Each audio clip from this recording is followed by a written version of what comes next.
Everyone can see the screen? Thumbs up? Cool, great. So what I am going to talk about today, as Jessica said, is a little bit about diversity, equity, accessibility, and inclusion, and museum governance, that intersection there. And I'm going to go through a bunch of different things, but just to get started about who I am. Someone once told me that if you include a baby picture, people they love that. So there I am as little Grace. I'm wearing my little. I'm pretty sure my mother made this a dress for me, which was like really cool when you were really little and like less cool as you got older. My little black and gold outfit, my little bow there, like really hamming it up for the camera. So a little bit about who I am, particularly because, I want us to be in community together, but also because the things that we're going to be talking about today, I think are going to be a lot about identity and about equity and, who we are in our spaces. I want to share who I am and not necessarily just what I do. And so my pronouns are she, her, and hers. I'm biracial, I'm Black and white. I'm a cisgender woman. I'm in a long-term heterosexual relationship with no children, although I do have a very needy cat.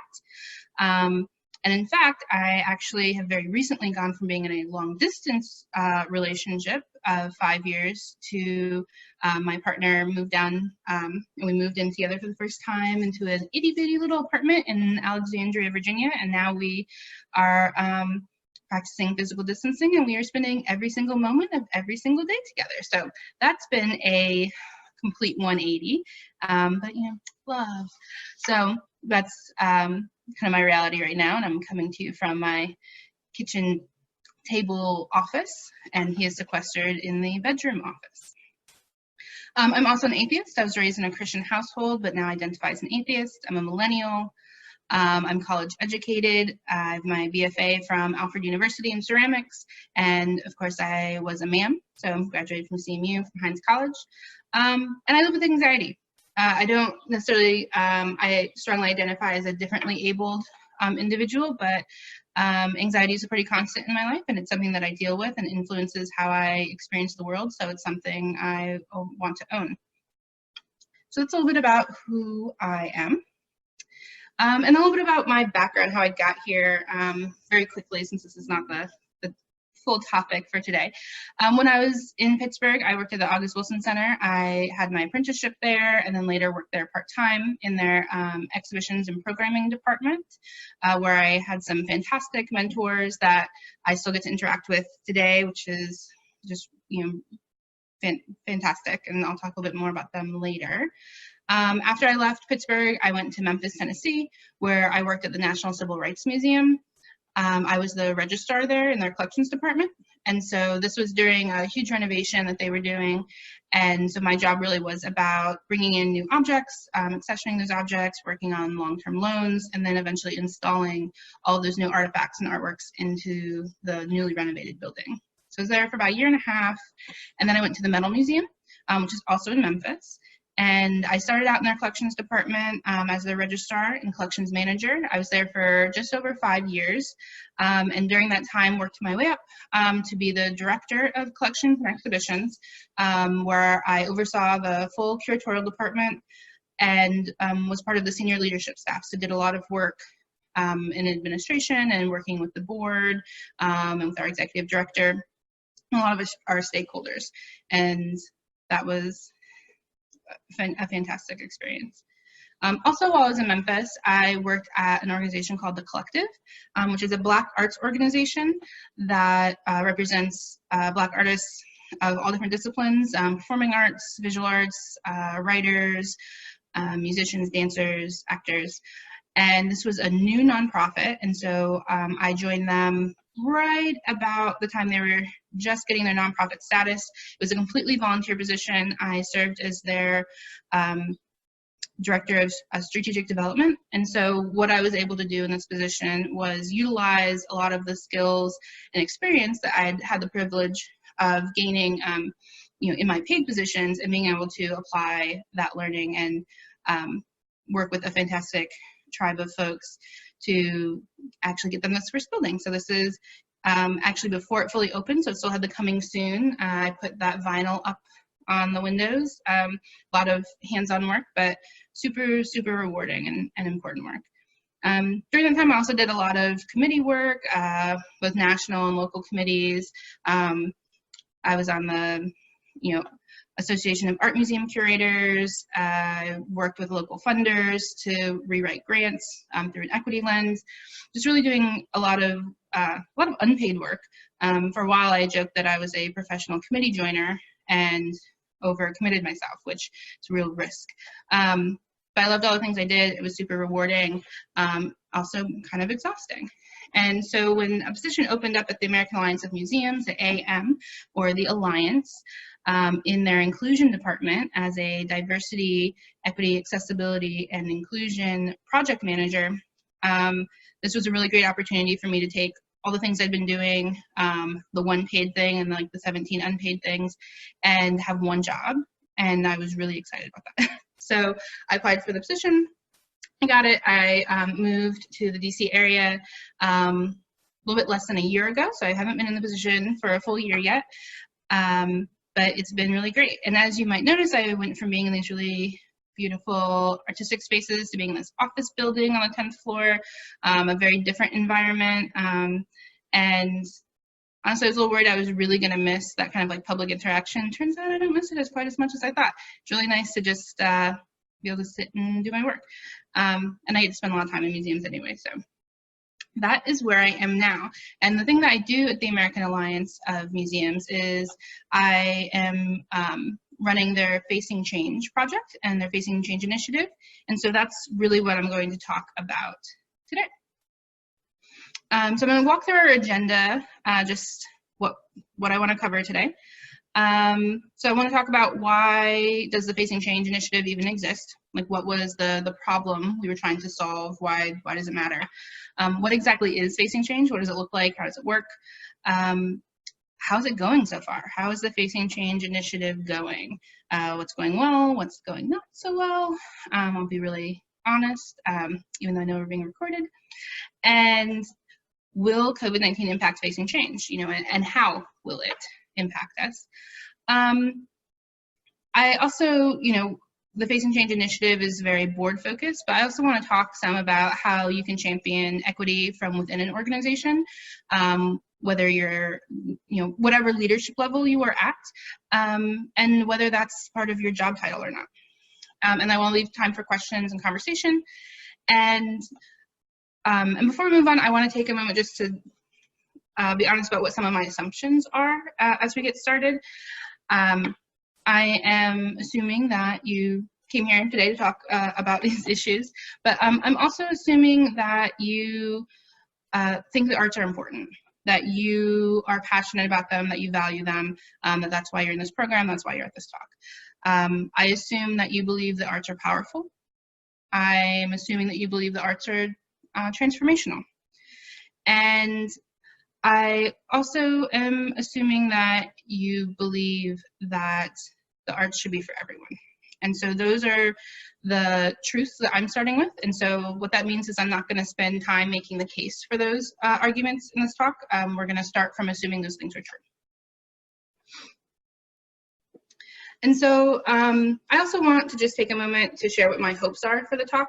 I really want us to be interactive, but we might be talking about some things that are a little uncomfortable. We're really socially conditioned to not talk about race, to not talk about the things that make us different, and not talk about some of those uncomfortable things in our lives. And I want us to make this a brave space as opposed to a safe space where we can be comfortable being uncomfortable. And I think that's really important grounding for this work. Whenever you're doing this work, is learning happens when we step outside of our comfort zone. So if there is anything I'm talking about or saying, or that other people are asking questions about that makes you feel uncomfortable or weird, lean into that with curiosity and start to think about why is that making you uncomfortable? What does that mean? And is that an opportunity for growth in some way? It doesn't mean you have to agree with everything I say. It doesn't mean that you have to agree with anything anyone else says. But I think leading with curiosity, and to that end, I'd like us all to be honest and vulnerable, ask questions, don't be worried about asking something the wrong way. We are, again, we're in challenging times right now anyway, but in general, let's be kind to each other and let's be gracious and empathetic. And, we're all on a journey together and we're all going to make mistakes. So let's lean into some of that curiosity today. Does that sound good? Is that people cool with that? All right, cool. So facing change. I think the first thing that I want to talk about is why should we even focus on race when we're talking about diversity, inclusion, and equity? There's lots of different lenses we can look at for diversity that are all very important. And so, but the Facing Change initiative really centers race. One of the things that our museums that are part of the program have agreed to is that they will bring on 2 racially diverse board members by the end of the program, which is at the end of 2021. And so this is a question we get from the museums, and this is a question we get in general. Why race? Why is that the thing? And so I want to address that first. Race is the #1 indicator of social inequities and disparities. So when you look at, this is true in the museum field, and it's true across pretty much all fields.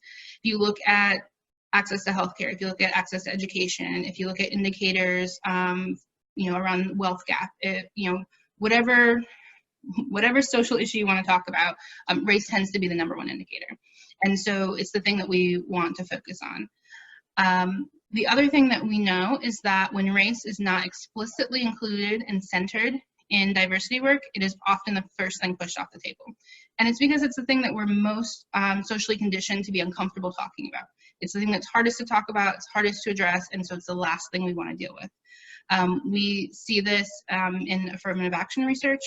We see this in all kinds of diversity initiatives, that if given the option, people will do everything else around diversity before they get to race.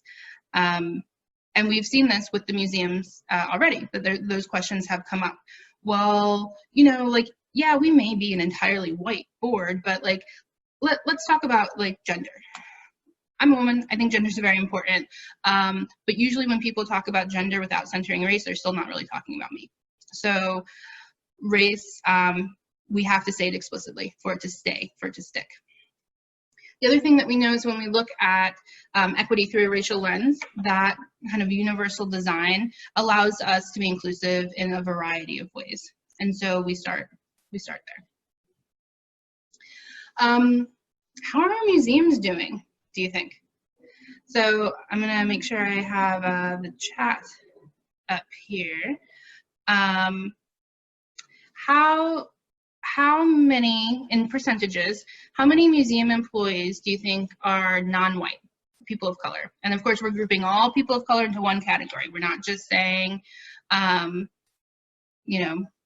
Black folks, our brown folks, Latinx, everybody. How are we doing? Let's see, where's my,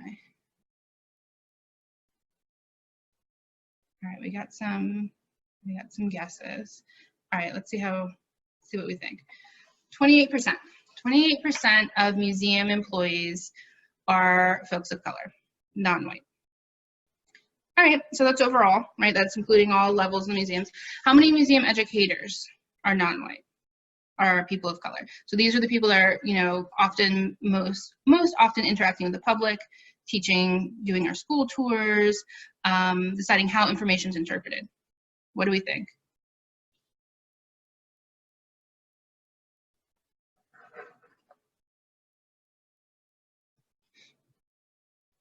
All right, let's see how we're doing. 26%.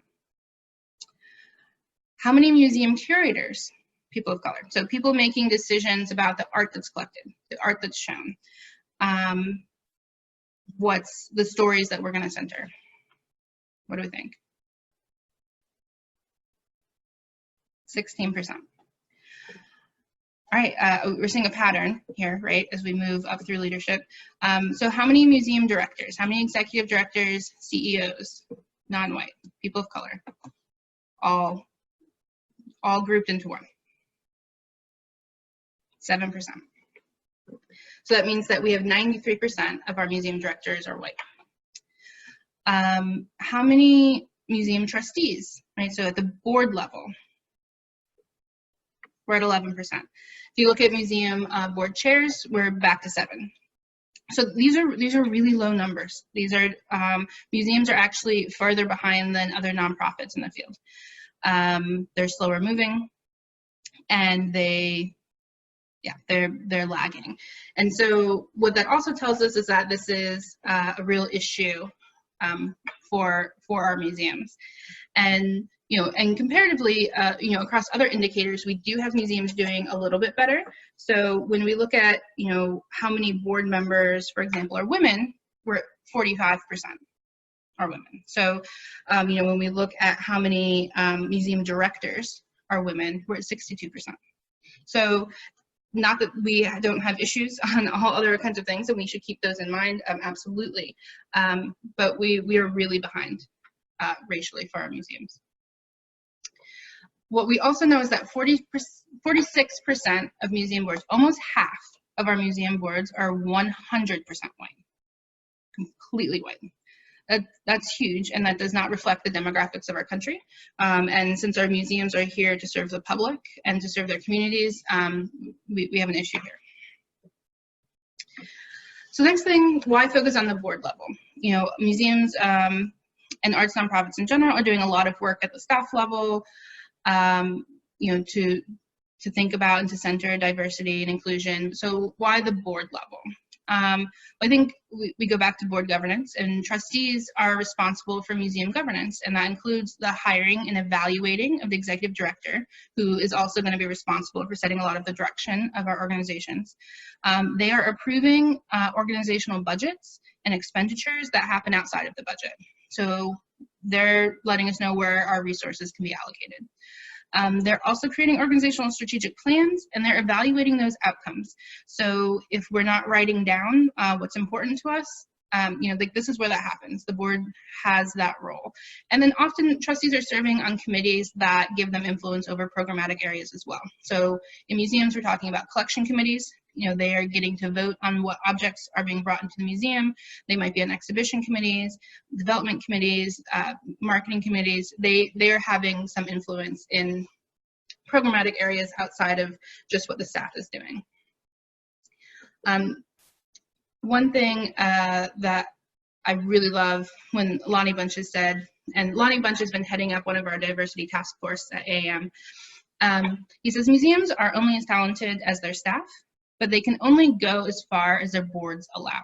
The boards really set the direction for our institutions.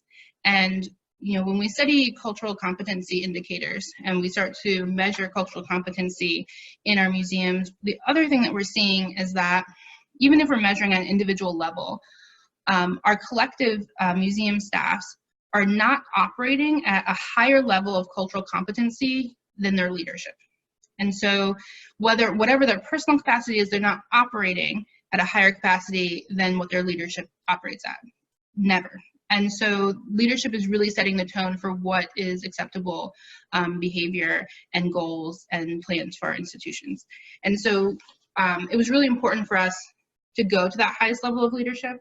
We also know from research that when boards are engaged in this work, the work moves faster and further every time. Even if the majority of the work is happening at the staff level, if staff feel supported in this work, if the board is willing to allocate funds for this work, it's going to happen. It's going to happen quicker. So it's really important that our boards be engaged. And so what role should AAM play in addressing equity? So this also became a question for AAM. So we know these are things. So what do we need to do about that? And especially because there are other organizations that are addressing issues of race in the arts, in the nonprofit field, and they're doing a fantastic job at that. And so where was the place where AAM could fit, and should they fit? And there's certainly some things that we have said are kind of outside of our area of expertise and what we should be doing. But I think for us, we really looked at, our mission is to champion museums and nurture excellence. AAM is an accrediting organization, and for us, an institution cannot be excellent if it's not serving all of its community, if it's not representing all of its community. You can't be excellent unless you're doing that. And so if we really are trying to help museums be excellent, this is something we need to help them do. But also as a membership organization, AAM is responsible for responding to the needs of the field. So we're not necessarily going out and saying, museums, this is what you need to do. We are listening, we're collecting data and saying, okay, this is what museums are saying they need and they are struggling with.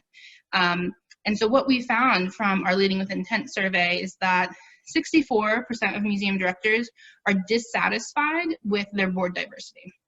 They're not happy, they know it's a problem.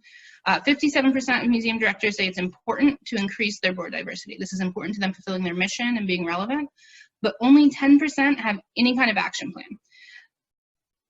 This isn't actually that surprising, right? Like we, in the arts, have been talking about equity, diversity, inclusion in our field for over 50 years, if not longer, and we do a lot of talking. Right? We all know it's a thing we should do, whether for moral reasons or for financial reasons or sustainability reasons. We know we should do it, but we haven't seen very much progress, which is why those numbers are still so low. So this data really just backs up some of the things we already knew. People like the idea of it, but they don't know how to do it. And so Facing Change really was about, can we fill that gap? Can we say, okay, museums care about this, let's help them figure out how to do it. And so that's really what our program, Facing Change, has been about. A quick aside, so this Facing Change image was made before I started working at AAM, and I, as a lighter-skinned woman, and my other project manager is a more melanin-blessed male, have often been joking that we're going to like switch out our images here and just see if anyone on staff notices in the next presentation. We haven't done it yet, but I'll keep you posted. I think it's gonna be really funny. Other people might be annoyed. We'll see. So a little bit about how Facing Change itself got started now that we've kind of made the case for why it exists. So AAM received $4 million for this Facing Change initiative. It's coming from the Andrew Mellon Foundation, the Alice Walton Foundation, the Ford Foundation. And I bring this up not just because we are all trained to thank our funders, thank you funders, but because it's really important to recognize that this work takes money. And I think that that tends to be a shortcoming in our field. We really want really big, important things to happen in this area, and we don't want to allocate any resources to it. And things don't happen without resources allocated to them, and that includes money. And we know in museums, everything is always more expensive than we think. Anyone that's worked in collections and has purchased their first archival cardboard box might have had some sticker shock, as I did the first time, where you're just like, oh, okay, all right, our whole overhead is going to cardboard. But things are just expensive. They cost what they cost, and so does diversity and inclusion work. So I think it's important to recognize that it costs things. We also wanted to model that executive leadership is really important, that you have to have your museum CEOs on board, you have to have your board on board. The AAM board is going through a lot of the same trainings as our museums are going through it. And Laura, our president and CEO, is the head of our Facing Change team. Our inclusion team are the three of us beautiful folk there at the bottom, but we have representation from all senior levels of our organization, because this is work that is everyone's responsibility, not just the inclusion team. And so it's important that we have buy-in and that they set the tone for the fact that this is important. And we wanted to model that for the field. So these are the folks that I work with on this project. And then we also brought in 10 senior diversity fellows, and for a number of reasons. One is that more perspective is important, and all of these folks have different areas of expertise in the museum field, in equity work, and are able to bring different vantage points to the work. But also, as we're creating this program for museums to go through, and as I'm sure many of you know, in creating large programs, we have to have some consistency in the program. So we have 57 different museums going through one program, and every museum is different and unique and needs some individual attention. And we certainly are little team does not have the capacity to individualize a program for 57 folks. So each museum is assigned a senior fellow who works specifically with them. And so each fellow has about 4 to 5, sometimes 6 different museums, and they help customize the content. So we have our overall equity work and the frameworks that we can apply specifically to museum boards, and then they come in and say, but your museum board that has 90 trustees, we have a museum that has 90 trustees. Oh, terrifying. You know, or your museum board that's all volunteers that like work every day in the museum, or working with art versus working with local history. We're going to help you customize what this content means for you and how it gets applied so it can be actionable, so it can be measurable, so it can be sustainable. And so that's really where the fellows come in. And so that's super important work.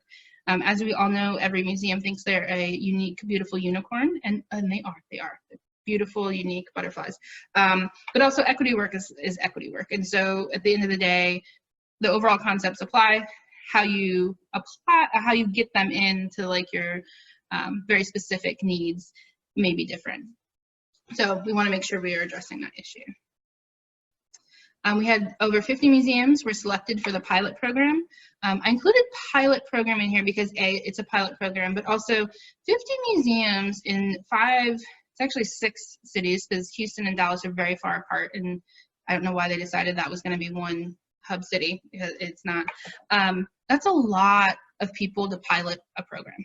And to pilot a program at the trustee level where they are very particular, and it has been very challenging, and I'll talk a little bit about that in our successes and failures part of the talk. But part of the reason we did that was because we know that different museums are going to have different needs, and we wanted to start to see if there were patterns with different kinds of institutions, if there were patterns in different geographic locations.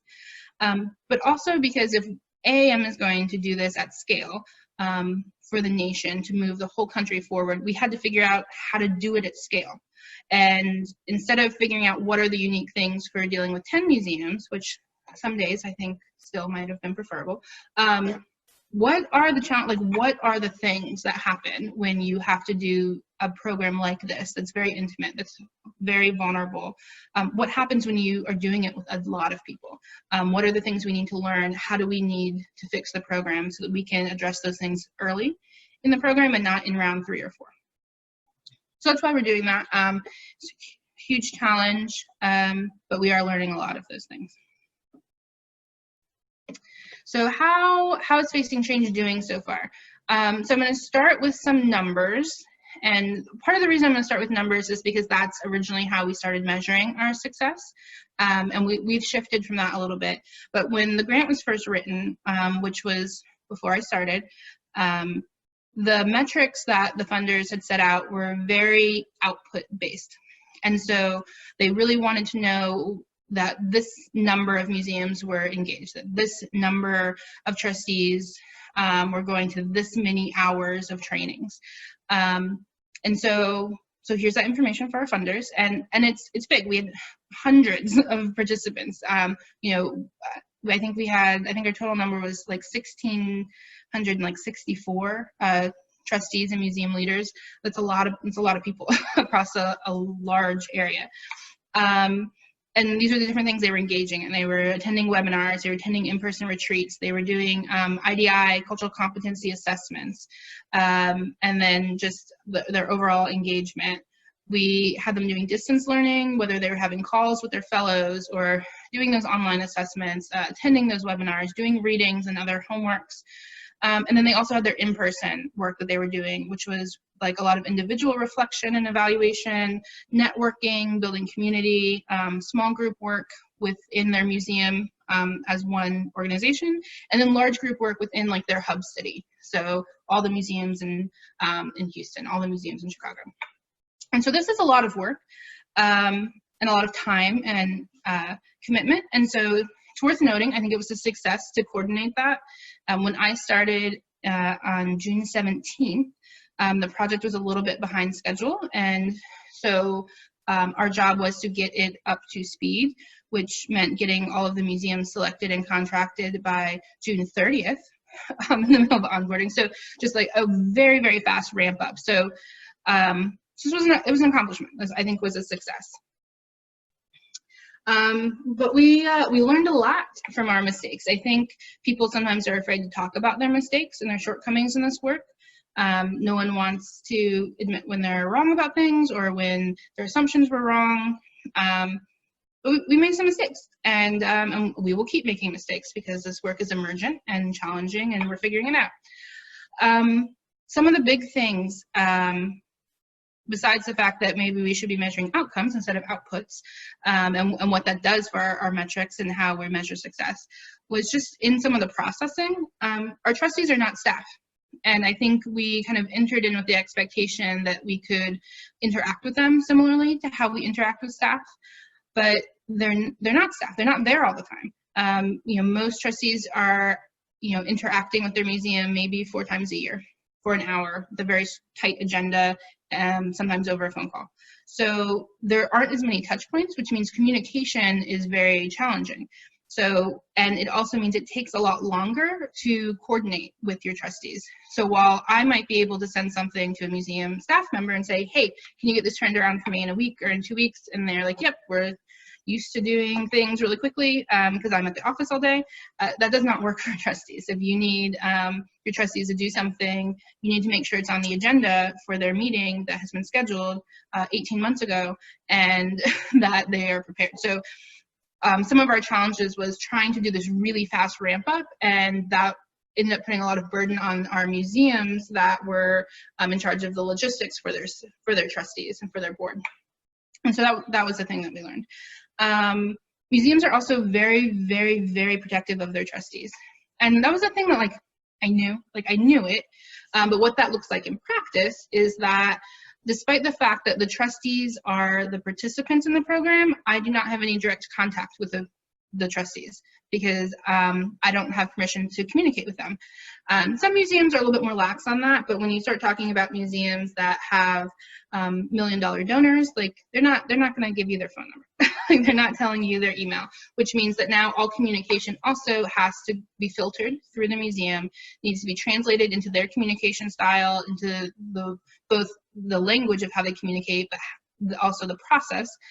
They might only send a trustee newsletter every month, and so if you don't get the information you need to the trustees by the time they have that newsletter going out, you're waiting till next month. And so really thinking about how to push this work out long term, how to slow it down, and how not to center a sense of urgency in this work, that has been challenging. And it's been challenging both because, you know, we want to see results right away. We want to feel like we're making progress, and we're having to slow down. The other thing is this work requires a lot of trust and vulnerability, and there are 2 things with that. That means that we need to spend more time building relationships. We are asking people that don't know us to come into rooms and do some deep self-reflection around things that are uncomfortable, and they don't trust us yet. They don't know who we are. And again, that speaks again to time. We have to have time to build those relationships. It's also been challenging, I think, dealing with trustees because it means that you have a lot of people in the room that are not used to admitting when they're wrong. They're used to being in charge. They're used to being the final say in things. And now we're asking them to re-examine their worldview. And that's hard. I mean, it's hard for everybody. It's particularly hard, I think, working with trustees. Also, this work requires a lot of pre-work and table setting, and I think that was something we learned and that we should have done more of. We came in with a lot of assumptions. We assumed that everyone was signing up for this program because they already thought that this was important work, and that wasn't necessarily true. Some museum CEOs were signing their boards up because they were like, finally, we're going to get them to do this thing. And the boards were like, I don't really want to do it. This isn't as important to me. And we just assumed they were all ready to go. And so what happened was when we started rolling out content, they were being like, wait, why are we even talking about race? And I was like, you signed up for a product about race. What do you, what? And so really thinking about how do you, first of all, evaluate which institutions, which organizations are ready to start this work? Where are they in their journey? What are the things they need to do to get ready? Because this isn't something you just jump into. And how do you set expectations? How do you help people realize that like this is going to be uncomfortable? You, as a person who's often in charge and right, are probably less used to being uncomfortable. So how do we prepare you for that? And how do you prepare yourself for that? How do we deal with you being uncomfortable and still move the work forward? How are we going to address that when it happens? And those are some of the things that could have been stronger in the beginning of the project, and that we are definitely learning. The other thing is, I think we had an assumption that the differences between museums was going to change the kind of content they would need. And what we're finding is that it's less about the content and more about the process for receiving and applying the content. And I talked about this a little bit earlier too, is, you know, equity work is equity work often. And we were really thinking about, you know, do we have to have completely different learnings for art museums versus science museums? Do we have to have completely different learnings for, you know, our small boards of 7 and our big boards of 90? And the learnings themselves are actually pretty consistent. We're all dealing with the same things. How we share information is different. So, you know, museums that have very engaged volunteer boards, their boards are meeting once a month. And so now that we're slowing down for the boards that meet 3 or 4 times a month, those other boards are like, yeah, we did that last month. Like, we're ready. Like, what's the next thing? We need to move faster. You know, or they need less time to send information out, and some people need more time. And so figuring out how to customize the process and the structure has actually been the place that we are doing more learning than necessarily the content. And that wasn't necessarily what I expected, but I mean, it makes sense. Like, so that was a thing that we have learned. The biggest thing I think that we've learned, and again, in some ways we knew, but has really been reinforced, is that we have to address oppression at the 4 levels where it exists. And that is the personal level, the interpersonal level, the organizational level, and the structural level. And that, and I think that's important for a lot of reasons. I think it's important to address them kind of all at the same time. This work is deeply personal. We have to examine our own biases. We have to understand our own cultural perspective and how we show up in the work, how we are addressing these issues. You know, if you are not dismantling structures, you are upholding structures, and what does that mean? So we have to do that kind of personal work and figure that out. It's also very interpersonal, right? It's about how, when we start talking about inclusive cultures on boards, which is one of the things we're trying to get our boards to work on, how do you create inclusive cultures?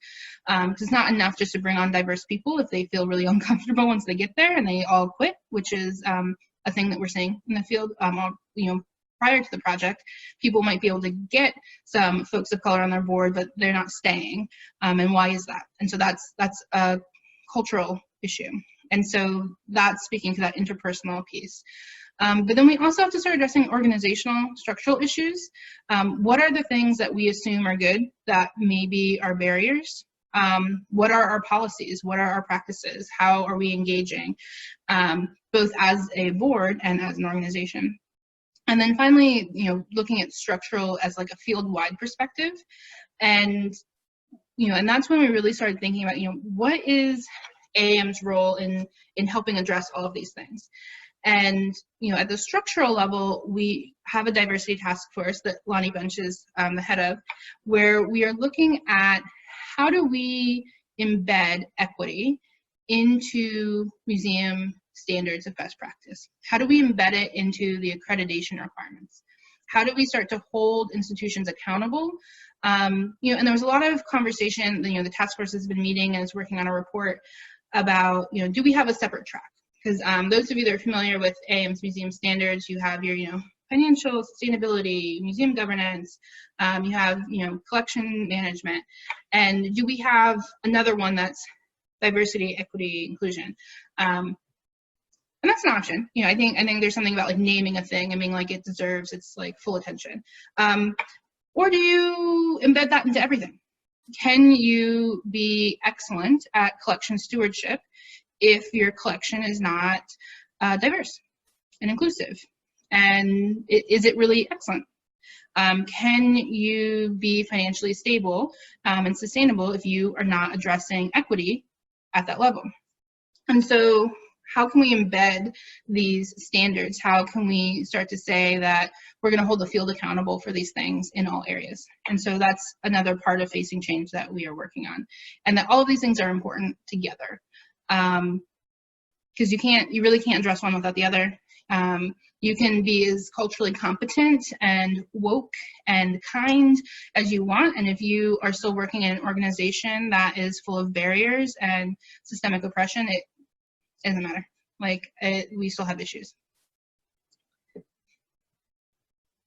So that brings us to kind of where the Facing Change project is right now, which is how is COVID-19 impacting what we're doing. And so I wanted to, this was not originally included in what I was going to talk about, but it's relevant, and I think it would be irresponsible not to talk about it. So we are in the middle of a global crisis, and our museums are being hit really, really hard. And what does that mean? What does that mean for AAM? What does that mean for Facing Change? What does it mean for our museums in the Facing Change program? And that's, yeah, and so I want to talk about that for just a moment. First of all, AAM diverted a lot of their energy from all departments into a COVID response. And so putting together resources and information for the field about best practices around health and safety and prioritizing people. How do you do that? How do you plan for short-term financial stability, long-term recovery? Those are all resources that we are pumping out and that people have, particularly in our content team, been doing a fantastic job with, just really being responsive, even as they are practicing physical distancing and working from home with families and like getting these things out. The other huge thing, of course, is how do we advocate for museums? Advocacy is a huge part of our organization. And in 2008, during the recession, our field was not prepared for the recession or for how to ask for anything. And so when the first economic relief bill came out, museums weren't included in it because we weren't prepared to ask for anything. And by the time that we had gathered our data and gotten ready, you know, it already passed, we weren't in it, and then we had to go back and ask for things, and as money is already being doled out. And Laura at that point realized that we can never let that happen again. We have to be ready because a recession is inevitable. It's going to happen at some point.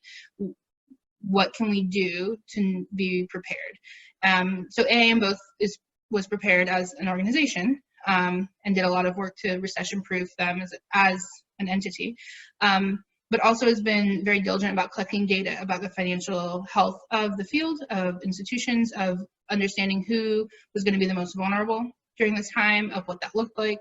And we were ready this time. And as many of you I'm sure know, the arts were included this time. And that is going to, you know, we're hoping that that's going to really make a huge impact. And of course, it's relief, it's a Band-Aid. Our museums are losing about $33 million a day. We've seen massive layoffs and closures. And, you know, before the economic relief package, we were estimating about a third of museums would not recover if there was not some kind of government intervention. So it's big. It's, you know, and I think for us at AAM, or I'll speak for myself, having recently been at a museum where I would have been making some of those difficult decisions about people I had brought on and whether I could keep them on, it's weird. Definitely having some feelings, maybe like survivor's guilt, like feeling secure in my job and watching the field that I serve and my friends and my colleagues and people that I brought into the field as interns and mentored losing their jobs. And like that sucks. That's been really hard.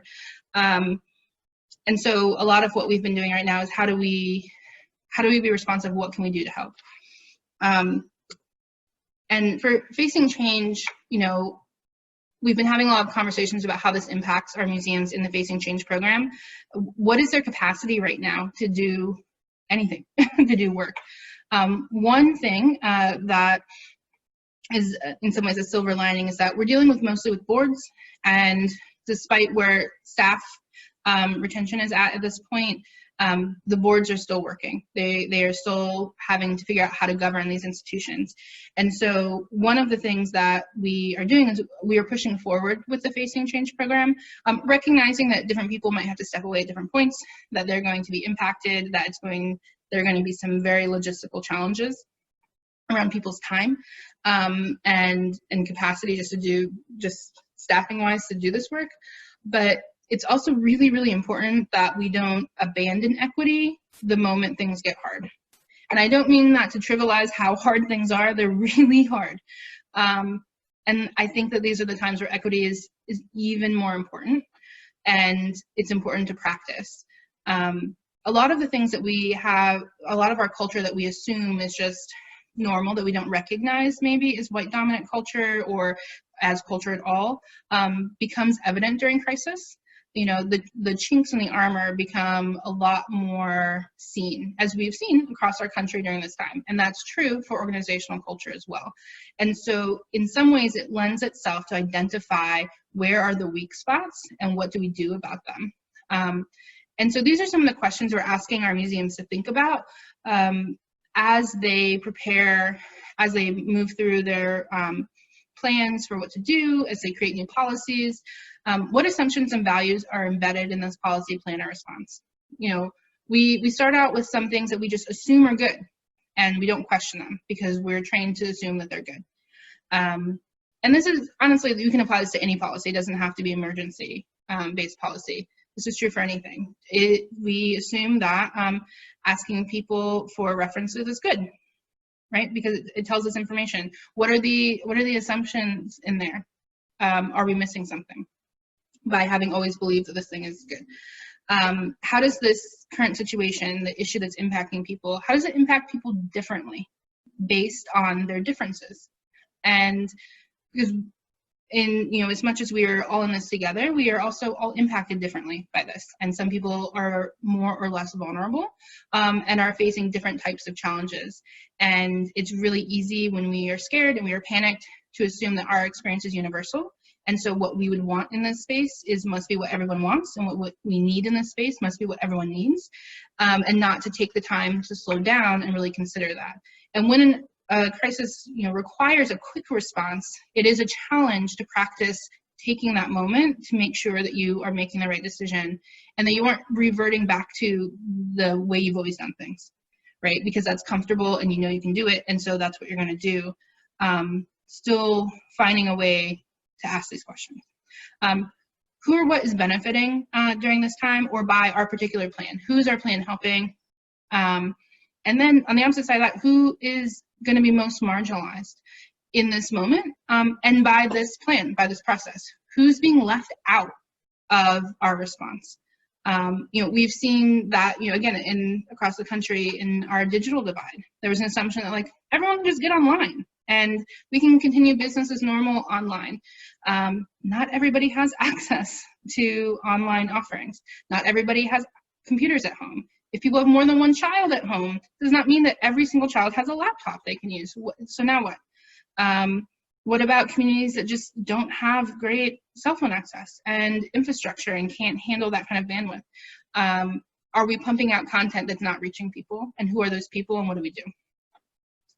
And how well does any of our responses align with our mission and values as an organization? We're nonprofits. We're in this work for the public good.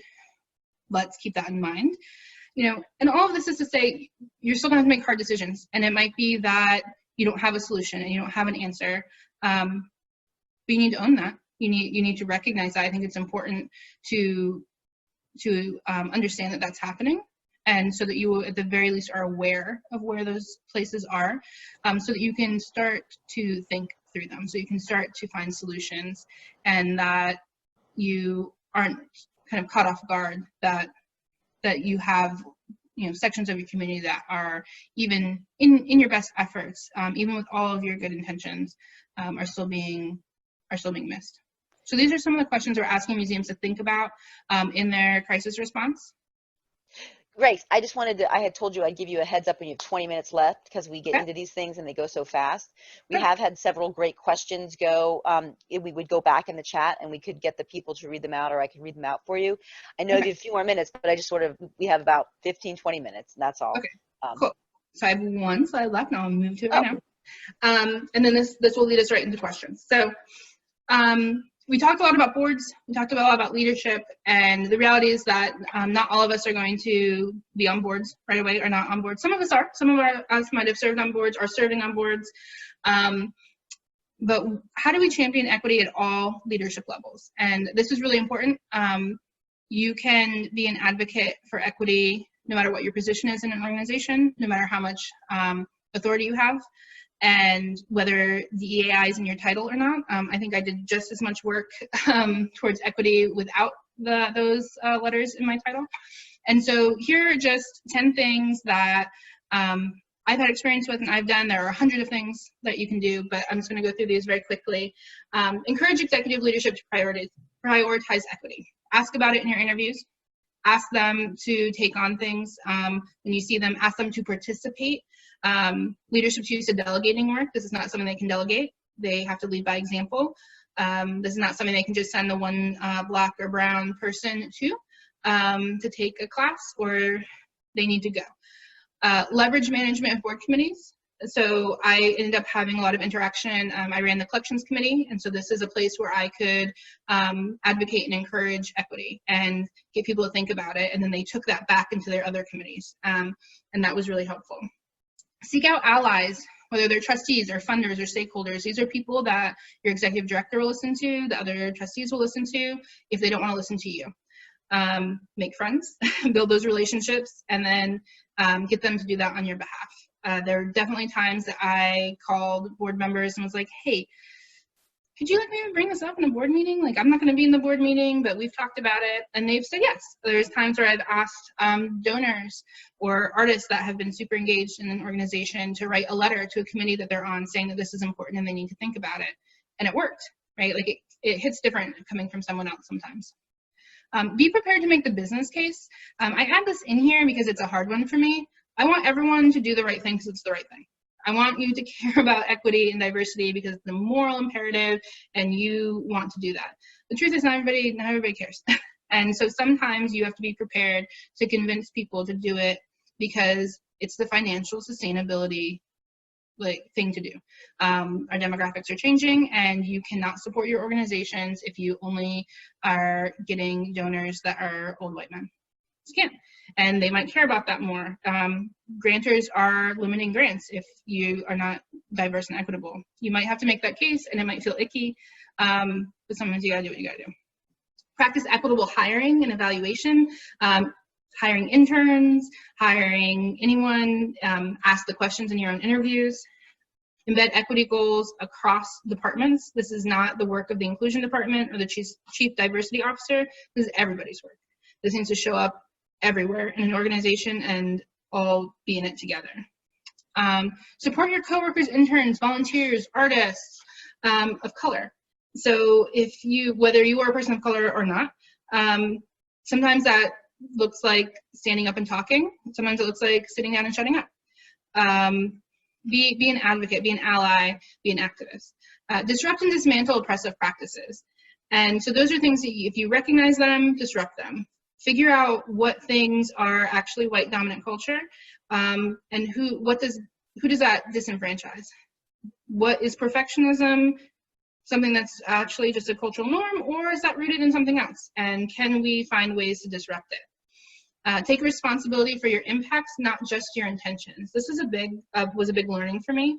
And this is going to be really helpful when you make mistakes, which you will. It's not about what you thought you were doing. It's not about how you felt about it. If I do something despite my best of intentions and it hurts you, I'm responsible for the hurt. And I need to center that. If I'm centering my intentions, if I come to you with an apology that says like, oh my gosh, I really didn't mean that. No, I would never say that to you and mean it. Like, I'm centering my feelings and my comfort and how I feel and not what I have done and how it has impacted you. And so take responsibility for your impacts. Don't just center your intentions. And then fail forward. Keep learning. Don't be afraid of making mistakes. You're going to make mistakes. If you learn how to take responsibility for your impacts, it's easier to apologize for your mistakes. And keep learning. This work is messy and it's hard, and if we already knew how to do it, those numbers in the beginning of this talk would have been different. Some things are trial and error, and be gracious with yourself and be kind with yourself and be kind with others, and just keep trying. So those are my tips. Those are my things. Questions, conversations, what do we have? Also, I have my email here. If you think of things later and you want to reach out and talk, reach out to me. We are in this work together. It's a marathon, and Grace, I'm going to go back and just pull some things out. Sure. Or if you want to go back to about 12:26, 12:23 in the chat, if you're able to bring it up, is when the questions started sort of coming, but I didn't want to sort of interrupt your flow. And I want to make sure we got to everything. So I'm seeing, you know, what is the strategy? I'm pulling out a good one here. Wait, I'm just trying to get back further. Hold on. What is the strategy for avoiding the checking a box on the board level? Have you guys been talking to boards about that? Yeah, absolutely. So one of the things that we're doing is we're creating a board matching program that will help scout potential board members for people, so that most of the people can stop complaining about the pipeline issue, like they don't know anybody. And one of the things that we are doing is we're training potential board candidates in museum governance and financial, all their fiduciary responsibilities and fundraising, so that they have those skills, and then we're matching skills. So if you need someone with HR experience, we are looking for someone who is a person of color with HR experience. So the thing that they are providing you is their HR skills. The bonus is that they are bringing a unique perspective that may come out in other things, and that is going to be helpful for the organization. But lead with the skills, and recognize that everyone is there to provide something, and that thing is not the amount of melanin or ethnic origin. Those things, we want those things. Lead with the skills. You talked a lot about cultural competency, and we have a question on how you actually measure cultural competency. Have you guys been talking about that? Absolutely. So there's a couple tools that exist, and the one that we are using is called the IDI, or the Intercultural Development Inventory. And so this is an assessment that happens online, and it's set up to measure cultural competency, which we define as your ability to interact and engage successfully across difference, and difference being whatever difference makes a difference. How well are you at doing that? And so we've been using that assessment tool to measure cultural competency for individuals and then collectively for organizations. You were just touching on this in the last question, and we have a question on how you are avoiding tokenizing those that you do bring on board. And I think that you also hit on this in the conversation when you were talking about the fact that people would get an African-American person on the board, but then because there was no culture to keep them there, it was challenging. Yes. So a couple things. We recommend critical mass. So if you bring in one diverse person, they are less likely to feel comfortable, be willing to speak up. They become the representative for everyone, and people often see them as a representative for everyone, even if they're not even talking about diversity issues. So we are saying that you're required to bring 2 people on. We really recommend that you have 3 people, and that you bring them on together. And that is the first thing that I think helps. Focusing on their skill set also helps. So they're not just answering questions about community outreach and engagement. They're there to help you with your budget. They have these areas of expertise that you can lean on, and that you can value. And then I would say, other than that, it's doing that personal, interpersonal work, and figuring out how you make organizational change on your board. First of all, identifying what your culture is, and then how do you adjust it? How do you make it more inclusive? And so that's really why we're doing that personal, interpersonal, organizational work all at the same time. I have one last question I think I see from the chat, and if I miss one, someone please retype, or at this point we can raise the hands, and maybe Ross can help me see whose hands are raised and call on people. But the last question I think I found in here is, how did you guys pick the geographical areas. You're doing the pilot. There's 50 museums, as you told us, or maybe it was even more than a few than 50, but they're in 5 cities and plus. And so maybe you could talk a little bit about that. Sure. So we looked at a couple things. We looked at how much diversity was in that area. So like if we're asking people to diversify their boards, is there enough of a critical mass of diversity to do that work and be able to see results? Was there a critical mass of museums? So that we wanted to have approximately 10 museums per city so that they could have that cohort learning. So we need to have enough museums to do that. One of the other big things was there a museum in that area that had a good enough relationship with AAM to be a champion for this work, to kind of advocate to the other institutions to do it, to kind of gather people together and be a leader in that area. So that became a thing, whether that was someone that had served on the board. Most of AAM's board members are museum CEOs, or whether it was someone that's been involved in other committees, just someone that could rally people. And then ultimately the funders had some opinions. So that came into play. Great. Anybody else? I'm sorry if I'm missing your chat. Retype it or raise a hand. I see Amelia has her hand up. Yeah, hi. I was wondering if you could talk a little bit about, because you mentioned kind of that you realized the way you were evaluating the program wasn't necessarily the best in terms of outcomes versus outputs. Can you talk a little bit more about that and how you might shift in that evaluation? Yeah, absolutely. So one of the things we've done is we've brought in a firm who specializes in equitable evaluation. And so that's been really helpful because they can help us see the things that we can't see. But we have started shifting from looking at just the outputs to kind of answering the so what question. 100 people came to your program. So what changed? What do we want to change? How is this actually impacting and changing our community? And starting and figuring out how do you measure that? What are the indicators of those kinds of changes? You know, some of the things that we're looking at is not just that you brought 2 board members on, but like how long do they stay? How engaged are they? How much power do they have on the board? One of the things we've been talking about is how do we create community evaluation tools? So often our museums, and quite honestly, most of our arts programs evaluate themselves. They get to decide how good they're doing based on whatever metrics that they're using. What happens if your community decides how well you're doing? What happens if there's some kind of survey where they get to decide, are you serving them well? Are you relevant? Are you meaningful to them? And not just that like, well, a bunch of people came, so it must be good. And starting to look at how can we create new evaluation tools, and so that we can start to get at some of that measurement. Great. Okay, so I have another question that's not exactly on this, and I will open up questions. Grace is an alum as well. We have 7 more minutes. I'll open up a question that I almost ask every speaker every time. You heard me say at the beginning of class that we are gonna be talking about for the first years, their schedule for next year. What are some of the classes that Heinz in your graduate work that you did that help you work today?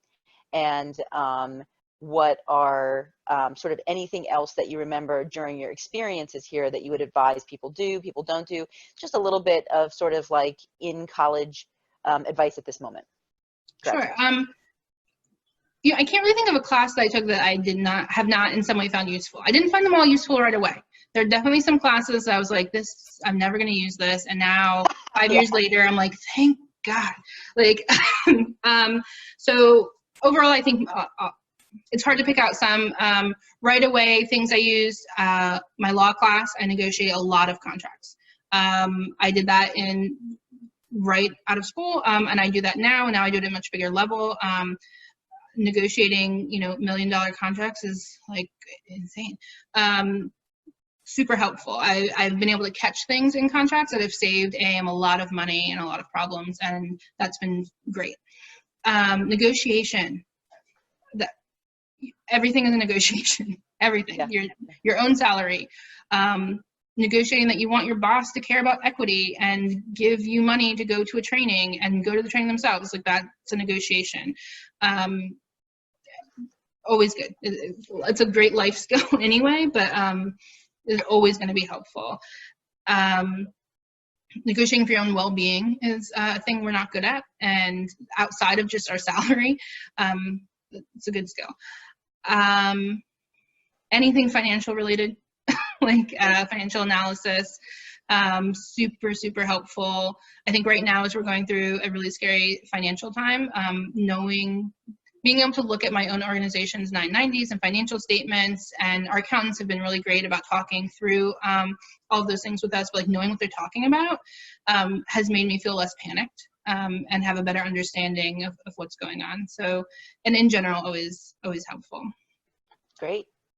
Yeah. I know I've pressed you on this before, but if you know of any great organizations out there that are still looking for remote interns this summer, you'll be sure to like email me. And I know you've been kind to send those things out before. But yes. any sort of, as I'm looking for any sort of hands up. Gabby, go ahead. Hi, I was just wondering if you had thoughts on the correlation between transitioning like staff and representatives of museum and diversifying like the staff versus like the collection and like exhibitions of museums. So just to clarify, like what the connection is between those? Well, like if you should do one before the other, or or like how, I don't know, how they correlate when you're trying to diversify your institution. Sure. My short answer for questions about sequencing are usually all and. I think it's hard to do one and then the other. Sometimes it's a capacity issue, what you're able to do.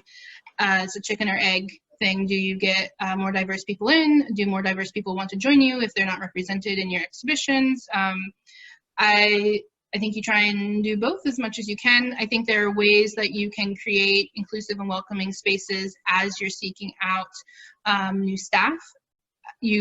Community committees, having people come in and be advisors, pay them. I'll say that we have to stop asking communities of color to give all of their services and connections for free. You can't afford a full position, but you can afford to pay them for their labor. And if you can't, you need to figure it out. And I think, because that creates accountability, but it also gives you expertise as you build out your programming to bring new people in to work for you and to be represented. So that would be my kind of quick answer to that. One or two more questions from the room. Anyone? All right, I'm going to unmute all so that we can give a really nice round of applause for Grace. So everyone's unmuted for a second. At least it's supposed to be unmuted. All